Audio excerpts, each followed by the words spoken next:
प्रकाश माने. तर यांच्याकडे जरा यांचं ऐकलं.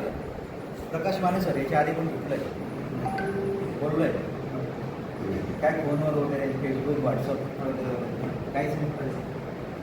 यांचं माझं मी पहिल्यांदा त्यांचं नाव ऐकलं. तर प्रकाश माने साहेब हे जे आहे ना, एक अशी ॲक्टिव्हिटी करतात जी सोशल वर्क रिलेटेड आहे आणि त्याच ॲक्टिव्हिटीवर त्यांचा उदरनिर्वाह आहे.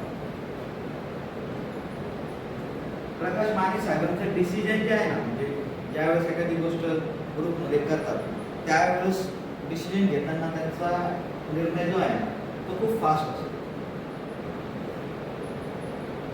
फॅमिली पर्सन आहे, आध्यात्मिक पर्सन आहे, सोशल वर्कची ॲक्टिव्हिटी ग्रुप वगैरे खूप चांगला आहे, मोठा ग्रुप आहे. माहिती आहे मी जे बोललो ते सगळं खरं आहे. एखादी गोष्ट चुकली असेल ना, कोणती चुकली सगळ्या बरोबर आहे. मी त्यांना पहिल्यांदा